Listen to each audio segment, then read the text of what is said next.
뭔가 창의적인 교육을 받아야 된다는 말을 많이 하죠. 그 기본이 되는 것이 저는 토론식 수업이라고 생각합니다. 지금까지 정치권은 정치적인 접근을 많이 했을 뿐 보다 효율적인 접근에 대해서는 교육부에게 그냥 떠넘기고 별로 신경 쓰지 않았던 그 과거를 반성해야 한다.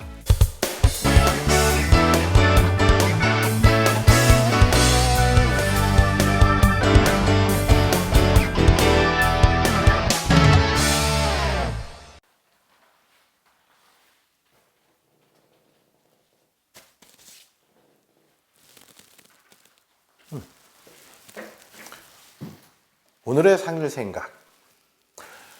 오늘은 제주도 전체의 문제 중에서 제주 시내권의 문제를 말씀드리고 싶습니다.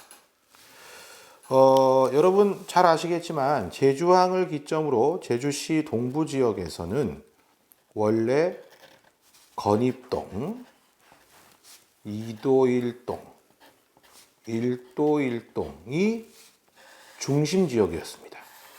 요새 그 중앙로, 그 옆에 칠성통, 동문노타리, 여기가 다 이제 제가 어릴 때는 중심 지역이었습니다.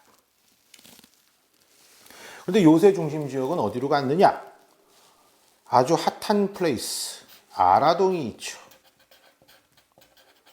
그리고 제주 시내의 동부 지역에서 가장 인구가 많은 지역, 어디? 2도 2동이 있습니다. 이 아라동과 2도 2동에 어떤 문제가 있을까? 이걸 말씀드리고 그 해결책도 말씀드리겠습니다. 자, 먼저 아라동. 아라동은 제주 시내 다른 지역에 비해서 지금도 인구가 계속 늘어나는 지역입니다. 얼마나 늘어났느냐? 여기서 제가 죄송하게도 제가 컨닝 페이퍼를 잠깐 보겠습니다. 자, 제가 조사해 봤더니 아라동인 경우 2010년 12월 달에 인구가 13,553명, 2015년도 5년 뒤입니다. 24,013명, 자그마치 77.2%가 늘었습니다. 2020년이 되어서 5년 뒤에는 다시 36,918명이 되는데 이거는 제가 계산해 본 바로는 계산 수치가 없네요. 그럼 이거 넘어가고.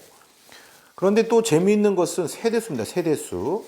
세대수는 2010년 12월에 5,463명, 2015년 12월에는 9,292세대, 그리고 2020년에는 15,298세대가 늘었는데 인구가 늘어나는 속도에 비해서 세대가 늘어나는 속도가 훨씬 빨라졌습니다. 2015년, 2020년 사이에. 저는 왜 갑자기 이렇게 늘어났는지에 대한 설명보다도 이렇게 늘어난 것 때문에 발생하는 도시 수용 능력에 대한 말씀을 드리고 싶습니다. 아까 건입동, 2도 1동, 1도 1동이 인구가 줄어든다고 말했는데 그 정도가 어느 정도 심각하냐를 말하기 위해서 도시 소멸지수라는 조금 어려운 얘기를 제가 좀 꺼내볼까 합니다. 도시 소멸지수는 20대, 30대 여성, 이걸 가임 여성이라고 보통 표현을 하는데 이 세대의 모든 여성들이 가임 능력을 가지고 있다는 걸 전제로 하는 것입니다. 그리고 60세 이상의 모든 인구를 비율로 따집니다. 이게 1이 되면 그러면 그냥 유지가 되는 것이고 1보다 작으면 소멸되는 것이고 1보다 크면 계속 확대되는 것이라고 얘기를 합니다. 그런데 건입동, 2도 1동, 1도 1동은 그 지수가 0.5보다 낮습니다. 여기는 거의 소멸될 지역이라고 얘기할 수 있는 정도로 심각한 상황이죠. 그에 비해서 아라동은 그 수치가 1.3이 넘는 것으로 제가 알고 있습니다. 1.3이 넘기 때문에 아라동 지역은 앞으로도 계속 동지역 전체가 커져간다는 뜻입니다. 그런데 지역 자체가 커져가지는 못하겠죠. 그래서 과밀화가 나타나는 것이고, 이 과밀화가 나타나면서 나오는 현상 중에 하나가 교육 인프라의 열악함.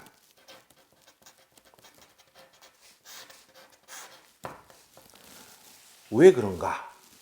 인구가 아예 깡충 뛰어 오르면 그 지역에 처음 도시계획을 할 때부터 학교 부지와 비슷한 공공용지를 확보하고 도시계획을 하게 될 텐데, 그 정도의 숫자가 늘어나지 않는, 그보다 낮은 숫자로 증가할 때는 이 공공 서비스를 제공하기 위한 부지를 확보하지 못한 상태에서 도시 기능만 고도화가 되는 것이죠.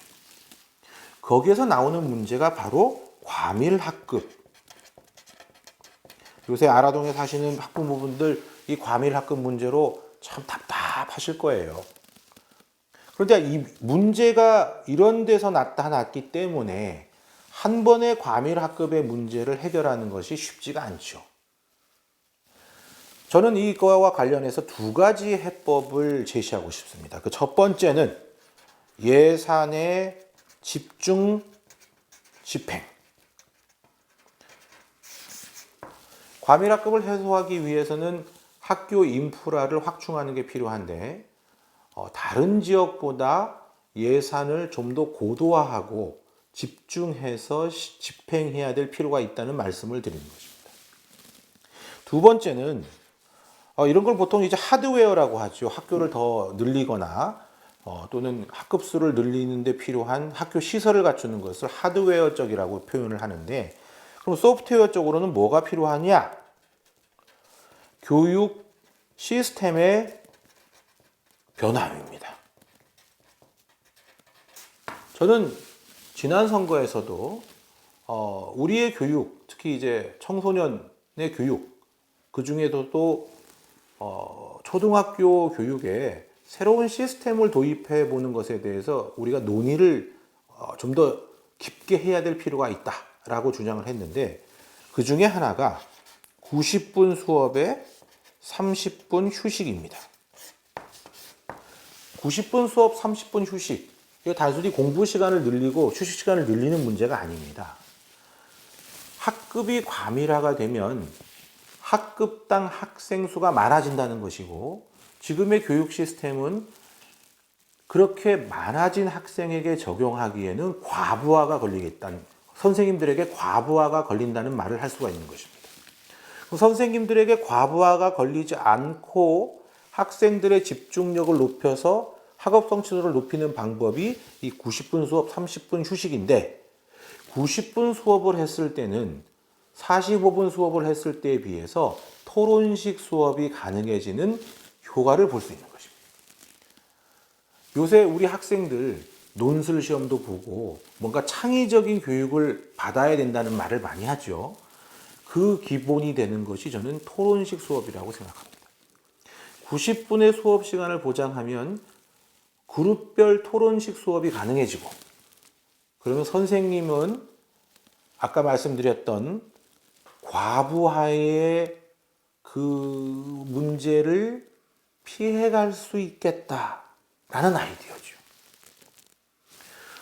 이러한 교육 시스템의 변경은 결국 우리나라 국가 전체의 교육 시스템이 교육부가 일괄적으로 만들어낸 그 시스템을 적용해야 된다는 그 한계 때문에 결국은 국회에서 입법과 제도적 통제를 통해서 해결해야 되는 문제가 되는 것입니다. 저 부상일이 여러분에게 이런 말씀을 드리는 것은, 지금까지 정치권은 백년지 대계인 교육의 문제에 대해서 사실 정치적인 접근을 많이 했을 뿐, 보다 효율적인 접근에 대해서는 교육부에게 그냥 떠넘기고 별로 신경 쓰지 않았던 그 과거를 반성해야 한다라는 말씀을 드리고 싶어서입니다. 아라동의 여러 가지 문제 중에 오늘은 교육의 문제를 말씀드렸습니다만, 다음에는 또 다른 문제로 여러분에게 찾아가겠습니다.